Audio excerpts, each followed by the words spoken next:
The great crystal dome of Station Harmony floated in the void between stars, its transparent walls revealing the swirling colors of the Andromeda Nebula beyond.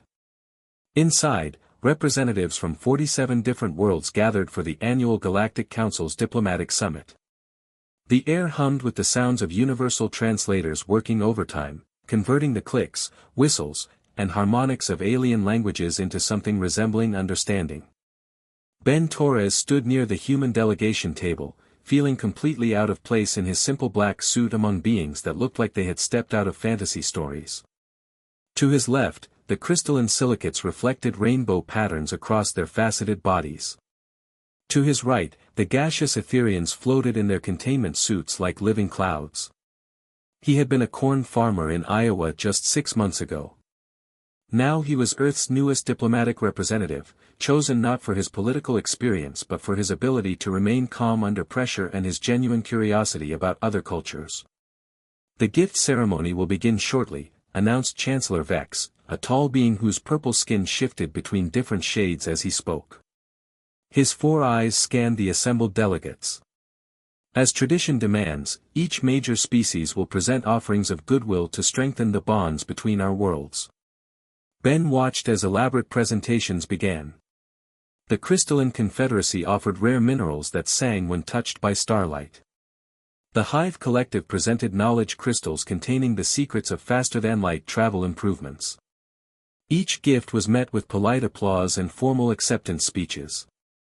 Then the Zephyrian Empire's delegation stepped forward. They were an impressive sight, tall and elegant with silver skin that seemed to glow from within.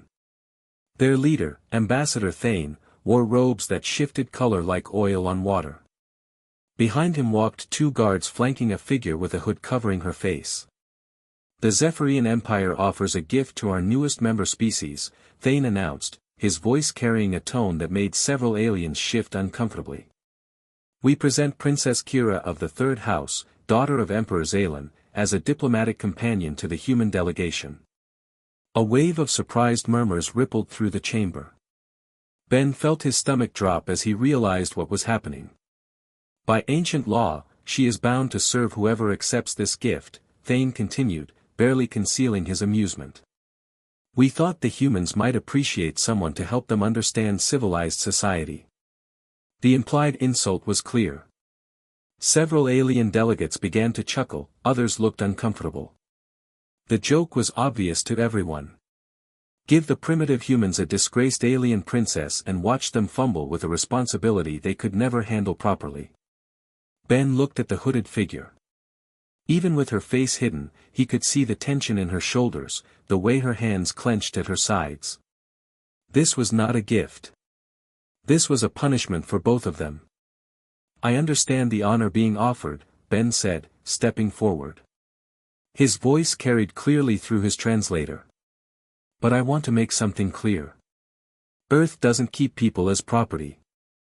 If Princess Kira agrees to stay with our delegation, she will be a guest, not a possession. Ambassador Thane's expression flickered with surprise. The terms are not negotiable, human. She is your responsibility now, whether you understand that or not. Ben felt anger rise in his chest but kept his voice level. Then I accept the responsibility of ensuring her comfort and safety. Princess Kira, the choice of where you stay and what you do is entirely yours. For the first time, the hooded figure looked up. Ben caught a glimpse of large, violet eyes before she lowered her head again. She said nothing, but he saw her hands relax slightly. The ceremony continued with other presentations, but Ben barely paid attention. He kept glancing at the princess, wondering what thoughts were going through her mind. When the formal proceedings ended, she followed him and the rest of the human delegation back to their quarters without speaking. The human section of Station Harmony was modest compared to other delegations' elaborate suites. Ben's quarters consisted of a living area, small kitchen, bedroom, and a guest room he used as an office. He gestured toward the guest room. You can stay here if you want privacy, or there's a couch in the main room. Whatever makes you comfortable, he said. Are you hungry? I was about to make dinner. Princess Kira pulled back her hood, revealing features that were clearly alien but somehow familiar.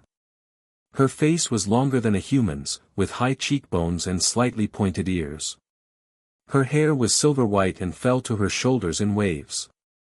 Those violet eyes studied him with obvious suspicion. "You speak as if I have choices," she said. Her voice was melodic but carried an edge of bitterness. "Do you mock me as your species is known to do?" Ben frowned. "I don't mock anyone. And you do have choices. What would you like for dinner?" "I can make pasta, or I have some ingredients for stir-fry." "I do not require sustenance prepared by servants," she replied coldly. "Good thing I'm not a servant then," Ben said with a small smile. "I'm just someone who gets hungry around dinner time and doesn't like eating alone." Kira stared at him for a long moment. "You are the most peculiar human I have encountered." "Have you encountered many humans?" "No," she admitted. "But other species have told me much about your kind. They say humans are violent, unpredictable, and lack proper respect for hierarchy." Ben considered this while pulling vegetables from his small refrigerator. "Well, I suppose that depends on the human and the situation. I've never been particularly violent, though I admit I can be unpredictable sometimes. As for hierarchy, I've learned that treating everyone with basic respect tends to work better than worrying about who's supposed to be more important." He began chopping vegetables, aware that Kira was watching his every movement. "What do Zephyrians usually eat?" "I want to make sure there's something you can actually digest." "You concern yourself with my dietary needs?" "Of course. Food poisoning is terrible in any species." Despite herself, Kira's lips twitched in what might have been the beginning of a smile. "Zephyrians can process most carbon-based foods, though we prefer less aggressive flavors than I understand humans enjoy." "I'll go easy on the spices," Ben promised. They ate dinner in relative silence, though Ben noticed that Kira seemed to enjoy the simple vegetable stir-fry he prepared. Afterward, she retreated to the guest room without another word. The next morning, Ben woke to find Kira standing on the small balcony attached to his quarters, staring out at the nebula. She had changed from her formal robes into a simple gray dress that seemed to be made of the same color-shifting material but in a much more subdued form. "It's beautiful," she said without turning around. "The nebula? Yeah, it's amazing. I never thought I'd see anything like this when I was working my farm back on Earth." "You were a farmer?" She turned to face him, surprise evident in her expression. "Corn, soybeans, some vegetables for the local market. 400 acres that had been in my family for 3 generations." Ben joined her on the balcony, carrying 2 cups of coffee. He offered her one. "I never planned to leave Earth, much less become a diplomat." Kira accepted the coffee cautiously, sniffing it before taking a small sip. Her eyes widened slightly. "This is quite pleasant. How did you become involved in interstellar politics?" "Honestly, I think they chose me because I'm not involved in politics," Ben said. "When the first alien contact happened, there were a lot of people who wanted to make a big impression, show off our technology or our military strength. But the aliens seemed more interested in understanding how ordinary humans live and think.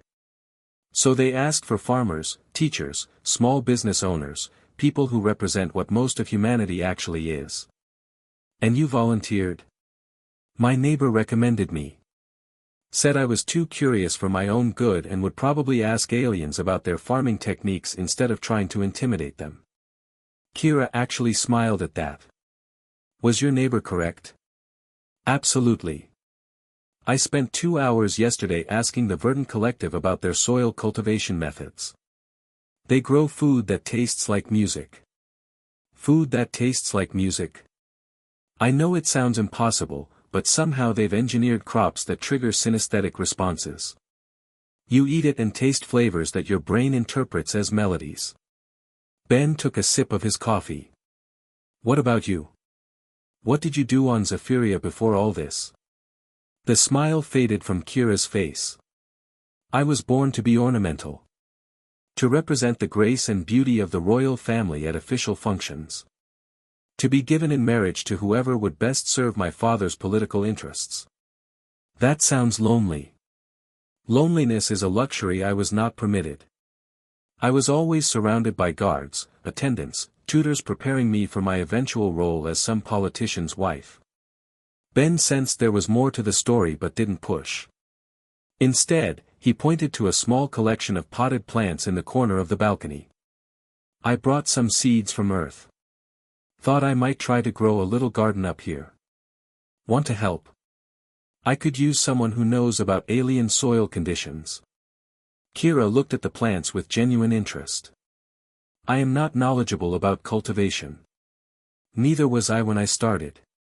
My grandfather taught me that plants are pretty forgiving if you pay attention to what they need. They spent the morning tending to the small garden. Kira proved to have surprisingly gentle hands and an intuitive understanding of what each plant required. Ben found himself explaining Earth agricultural techniques while she shared observations about how different species they'd encountered might approach growing food. The silicates probably grow everything in crystal matrices, she mused, carefully watering a tomato plant. And the gaseous beings might cultivate airborne spores. Do you think we could set up some kind of experimental garden? Try growing Earth plants in different alien soil types. For the first time since he'd met her, Kira looked genuinely excited.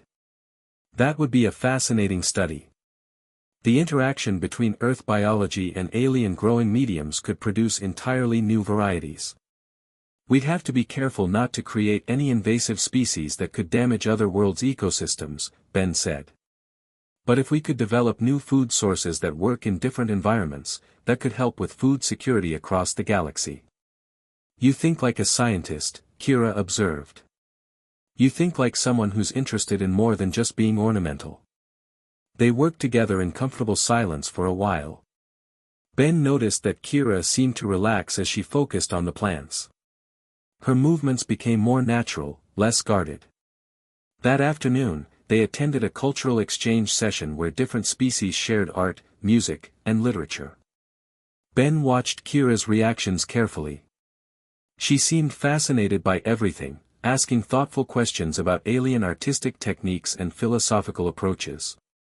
Several delegates were clearly impressed by her knowledge and insights. During a break, Ambassador Thane approached them. His expression was neutral, but Ben caught the calculating look in his eyes. Princess Kira seems to be adapting well to human company, Thane said.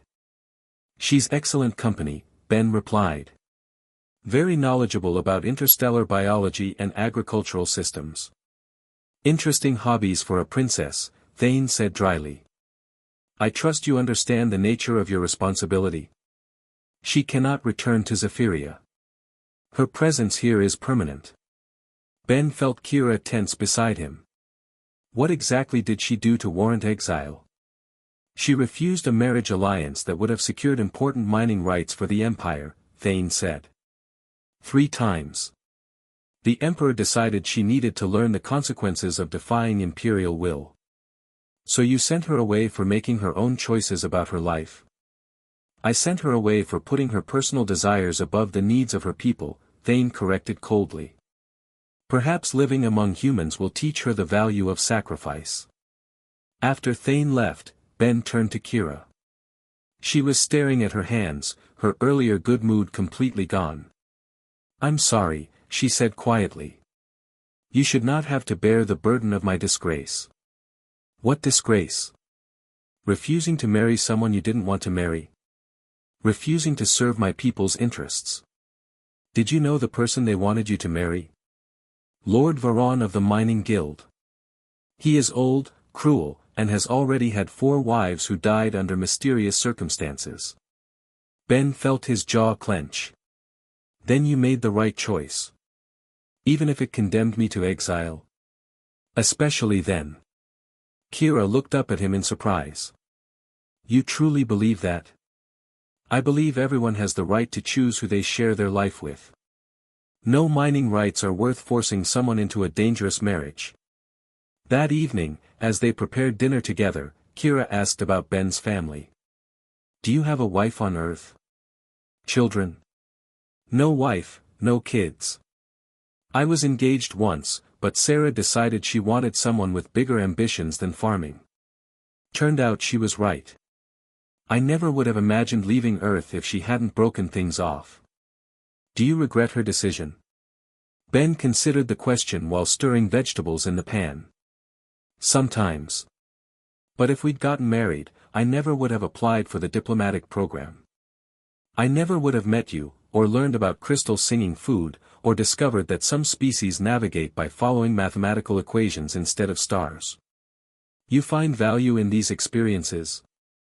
I find value in understanding how big and diverse the universe really is. Every person I meet, human or alien, teaches me something new about what's possible.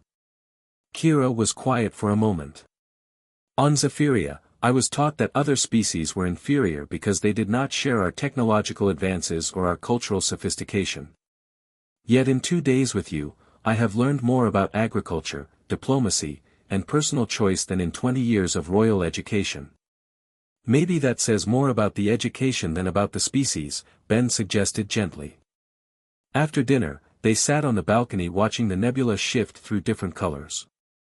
Ben had brought a tablet with pictures of Earth, and Kira seemed fascinated by the variety of landscapes and ecosystems. Your world is very diverse, she observed, studying a photo of the Amazon rainforest. 40 million different species at last count. Maybe more we haven't discovered yet. Zephyria has perhaps a few thousand species, most of which we've engineered for specific purposes. Do you miss it? Your home. Kira was quiet for so long that Ben thought she might not answer. Finally, she spoke. I missed the gardens. There were vast botanical preserves in the palace grounds, filled with plants from across our galaxy. I used to sneak away from my tutors to explore them.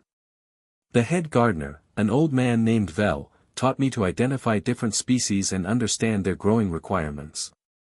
She smiled sadly. My father forbade me from spending time there when I reached maturity. He said it was undignified for a princess to have dirt under her fingernails. What would you do if you could design your own life? Ben asked. Study botany. Travel to different worlds and learn how life adapts to various environments. Maybe develop new growing techniques that could help feed people on resource-poor planets. She paused. I suppose that sounds foolish. It sounds like exactly what the galaxy needs. Someone who understands both the science and the practical applications of interstellar agriculture. But I am just a disgraced exile with no resources and no support. You're a person with knowledge, skills, and good ideas. The rest we can figure out as we go. Kira turned to look at him in the nebula's shifting light. Why are you kind to me? What do you gain from treating an alien exile as if her dreams matter? Ben met her gaze steadily. Because they do matter. And because treating people well doesn't require a reason beyond them being people. For the first time since he'd met her, Kira's formal composure cracked completely. Tears gathered in her violet eyes, though she tried to hide them. I have never encountered such generosity, she whispered. Then you haven't been around the right people, Ben said softly. But you are now. As the station's artificial night cycle began, they went inside. Kira paused at the door to her room. Ben. Yeah. Thank you for making me feel like a person instead of a problem to be solved. Thank you for being good company and helping with the plants. She smiled, the first completely genuine smile he'd seen from her. Tomorrow, could you show me more about Earth agricultural techniques? I believe I would like to learn. I'd love to teach you. And maybe you could tell me more about Zephyrian botany. I have a feeling we could create something amazing together. As Ben settled into his own bed that night, he reflected on the strange turn his life had taken. 3 days ago, he'd been worried about making a good impression at his first major diplomatic gathering. Now he was sharing his quarters with an alien princess who had been given to him as a joke, and somehow it felt like the most natural thing in the world. Outside his window, the nebula continued its eternal dance of light and color, and Ben fell asleep thinking about gardens that could grow in alien soil and the possibility that understanding between species might be simpler than anyone had imagined. 3 weeks had passed since Princess Kira had become Ben's unexpected companion, and the small balcony garden had transformed into something remarkable. Earth tomatoes grew alongside Zephyrian crystal fruits, while verdant collective singing herbs provided a melodic backdrop to their morning gardening sessions. The experimental plot had attracted attention from several species, who stopped by daily to observe the unusual botanical collaboration. Ben watched Kira carefully examine a hybrid plant they had developed together. Her violet eyes sparkled with excitement as she recorded measurements on a data pad. The root structure is adapting to the mineral content in the silicate soil sample, she reported. Growth rate has increased by 30%, and the fruit is developing properties from both parent plants. That's incredible, Ben said, genuinely amazed. If we can replicate this across different species combinations, we could revolutionize food production on planets with challenging growing conditions. Kira looked up from her notes. You truly believe this work has value? I think this work could save lives, Ben replied firmly. Planets with poor soil, worlds recovering from environmental damage, space stations that need to grow their own food. What we're learning here could help all of them. Their conversation was interrupted by the arrival of Dr. Nex, a tall insectoid being from the scientific collective. His multifaceted eyes reflected rainbow patterns as he examined their latest hybrid creation. Fascinating work, Dr. Nex clicked through his translator. We have been observing your progress with great interest. The collective would like to formally propose a research partnership. Ben and Kira exchanged glances. This was the first official recognition their project had received from any major galactic organization. What would such a partnership involve? Kira asked, her diplomatic training showing through her excitement. Access to our advanced laboratory facilities, sample materials from 12 different planetary ecosystems, and formal publication of your research findings, Dr. Nex explained.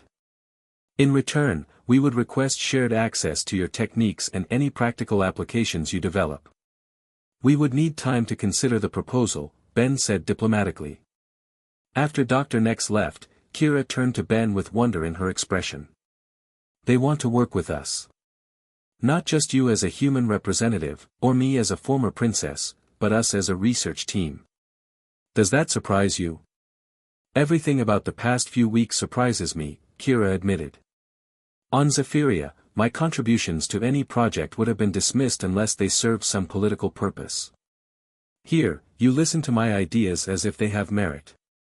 They do have merit. You've taught me more about interstellar botany than I ever learned in school. And your insights about how different species might approach agriculture have been brilliant.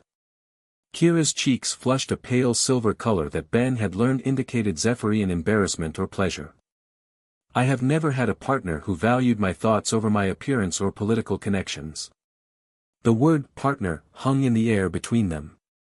Over the weeks, their relationship had evolved from reluctant coexistence to genuine friendship, but Ben had begun to sense something deeper developing. The way Kira's face lit up when she saw him in the mornings, the comfortable silence they shared while working, the gentle touches when they passed tools to each other. He found himself looking forward to every moment they spent together. That afternoon brought an unwelcome interruption. Ambassador Thane arrived with a formal delegation from the Zephyrian Empire, their silver robes gleaming under the station's artificial lighting. Princess Kira, Thane announced formally. The Emperor has decided to offer you one final opportunity to return to Zephyria and accept the marriage alliance with Lord Varon. Kira straightened, and Ben could see her royal training reasserting itself in her posture and expression. What has changed the Emperor's mind? Lord Varon has increased his offering. He now proposes to provide exclusive mining rights to 3 additional asteroid fields in exchange for your hand. The Emperor believes this demonstrates the value of your sacrifice to the Empire. Ben felt his stomach clench as he watched Kira consider the proposal. This was her chance to return to her homeworld, to reclaim her position in Zephyrian society. He had no right to influence her decision, but the thought of losing her made his chest ache. What would happen to my current work? Kira asked quietly. Your botanical experiments? Thane's tone dismissed the project entirely. Such pursuits would end, naturally. Lord Varon expects his wife to focus on proper domestic responsibilities. And if I refuse this final offer? Then you remain permanently exiled. No Zephyrian will acknowledge your existence. You will be erased from imperial records as if you never lived. The threat was clear. This was not just exile, but complete erasure from her people's memory and history. Ben watched Kira's face carefully, trying to read her thoughts. Her expression remained composed, but he could see the tension in her shoulders. I require time to consider this proposal, she said formally. You have until tomorrow evening, Thane replied. The transport to Zephyria departs then. After the Zephyrian delegation left, Ben and Kira sat in silence on their balcony, watching the nebula's colors shift from blue to purple.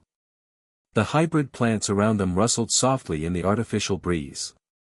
You should go, Ben said finally, though the words felt like broken glass in his throat. What? Back to Zephyria. It's your home, your people. I have no right to ask you to give that up for a small garden and research that might not amount to anything. Kira turned to stare at him. Is that what you think? That I would choose political advantage over what we have built together? I think you should choose what makes you happiest, Ben said. Even if that means leaving. Ben Torres, Kira said, using his full name as she did when she was particularly serious. Look at me. He met her violet gaze, seeing emotions there that made his heart race. In 3 weeks, you have shown me more respect, support, and genuine care than I received in 20 years on Zephyria. You have treated my ideas as valuable, my dreams as achievable, and my choices as my own. Why would I abandon that to marry a man who sees me as a political prize? Because it's your culture, your family, your entire world, Ben replied. I'm just one human who happened to be assigned as your companion. Kira stood up and moved closer to him. You are not just anything. You are the first person who has ever made me feel like I matter for who I am rather than what I represent. Ben's heart pounded as he realized what she was saying. Kira, are you sure? Once you refuse this offer, there's no going back. I have never been more certain of anything in my life, she said firmly. I choose to stay here. I choose to continue our work together. I choose you. Ben stood and took her hands in his. They were warm and soft, with calluses now from their gardening work. Are you absolutely sure? Because if you stay, I want it to be forever. I want us to be real partners, in everything. What are you saying? I'm saying I love you, Ben said simply. I love your brilliant mind, your gentle hands, your excitement when you discover something new. I love the way you hum while you water the plants and the way you listen when I talk about earth farming techniques. I love that you chose to build something beautiful with me instead of accepting a life that would have made you miserable. Kira's eyes filled with tears, but her smile was radiant. I love you too. I love your kindness, your curiosity about everything and everyone. I love that you see possibilities where others see problems. I love that you gave me the freedom to choose my own path and then chose to walk it with me. They kissed then, soft and gentle under the swirling lights of the nebula, surrounded by the plants they had nurtured together. The next evening, when Ambassador Thane arrived for Kira's answer, she stood beside Ben with their hands joined. I decline the Emperor's offer, she announced clearly. I choose to remain here and continue my research partnership with Ben Torres. Thane's expression shifted through surprise, anger, and finally cold acceptance. Then you are no longer a daughter of Zephyria. Your name will be removed from all records. You are dead to your people. Then I will live for new people, Kira replied calmly. I will build a new family with someone who values me. After the Zephyrian delegation departed, word of Kira's decision spread rapidly through the diplomatic station. The reactions were mixed and intense. Some species expressed outrage that a primitive human had corrupted a Zephyrian princess. Others showed curiosity about what could motivate such an unprecedented choice. The scientific collective formally extended their research partnership offer. 3 other botanical research organizations requested meetings. But the most surprising reaction came from other alien individuals who began approaching Ben and Kira privately. A young crystalline engineer who had been forced into a career he hated asked how they had found the courage to choose their own path. A gaseous artist who had been forbidden from creating inappropriate works wanted to know about human concepts of personal freedom. "We seem to have started something," Ben observed one morning as they tended their expanding garden. Several new experimental plots had been added, and they now had volunteer assistance from 4 different species. "Perhaps we have shown that connection is possible across any barrier," Kira suggested, gently transplanting a hybrid seedling.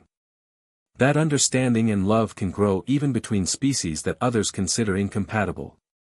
Their botanical research continued to flourish. Within 2 months, they had developed 17 successful hybrid species, each adapted to different planetary conditions. The scientific collective published their findings, which were immediately picked up by agricultural organizations across the galaxy. But it was their relationship itself that seemed to fascinate the galactic community most. Here was proof that the joke played by the Zephyrian Empire had backfired completely. Instead of watching a human fumble with an unwanted responsibility, they were witnessing a partnership that was producing both practical benefits and genuine happiness. 6 months after Kira's exile began, Ben received an unexpected communication from Earth. His family wanted to meet the woman who had inspired their son to stay among the stars instead of returning to the farm. "Would you like to visit Earth?" Ben asked Kira as they reviewed the message together. "Could I? Would your family accept an alien daughter-in-law?" Ben smiled at her casual use of the term. They had been discussing marriage more seriously recently, planning a future that would include both their research work and a family of their own. "My parents are going to love you," he assured her.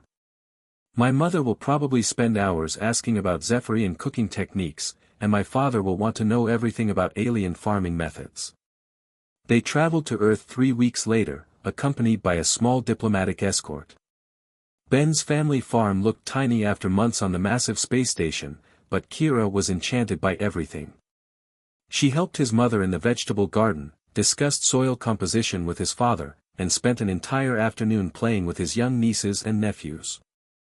"She fits," his mother, Maria, told Ben privately. "Not just with our family, but with you. I can see how happy you both are. We want to get married, Mom. Maybe start a family of our own. Have you thought about how that would work? The biological differences?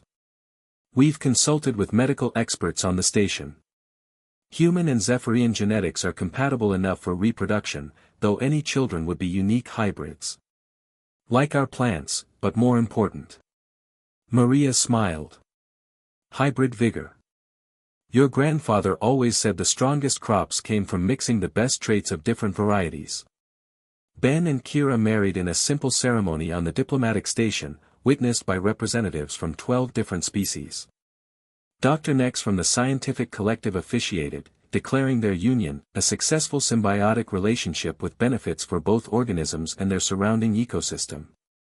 The wedding reception featured foods from 6 worlds, including several hybrid fruits from their own research garden. Ambassador Thane notably did not attend, though rumors suggested he had been demoted for the diplomatic embarrassment his gift had created. 1 year later, Kira announced she was expecting their first child. The news sent ripples of excitement through the scientific community. The first human Zephyrian hybrid would be studied carefully, not as an experiment, but as a symbol of what was possible when barriers between species dissolved. "Are you nervous?" Ben asked Kira as they sat in their new, larger quarters, reviewing design plans for an expanded research facility that would bear both their names. "Terrified," she admitted. "But also excited. Our child will grow up knowing that love can cross any boundary, that families can be built from choice rather than obligation. And that the universe is full of possibilities we haven't even imagined yet." Their daughter was born healthy and beautiful, with Ben's brown eyes and Kira's pointed ears, skin that could shift between human pink and Zephyrian silver depending on her mood. They named her Luna, after the Earth's moon that had watched over Ben's childhood and the lunar gardens where Kira had first dreamed of botanical research. The Galactic Council's annual gathering that year included a special presentation on successful interspecies partnerships. Ben and Kira presented their latest research findings while Luna slept peacefully in Kira's arms, living proof that what had begun as a cruel joke had become something unprecedented and beautiful. The Zephyrian Empire intended to humiliate both our species with their gift, Ben concluded his presentation. Instead, they gave us the opportunity to discover that understanding, respect, and love can flourish anywhere they're allowed to take root. In the audience, representatives from species that had never cooperated before began discussing collaborative projects. Young aliens approached them afterward, asking advice about pursuing forbidden interests or choosing relationships their societies might not approve. "We seem to have become accidental ambassadors for following your heart," Kira observed as they walked back to their quarters that evening.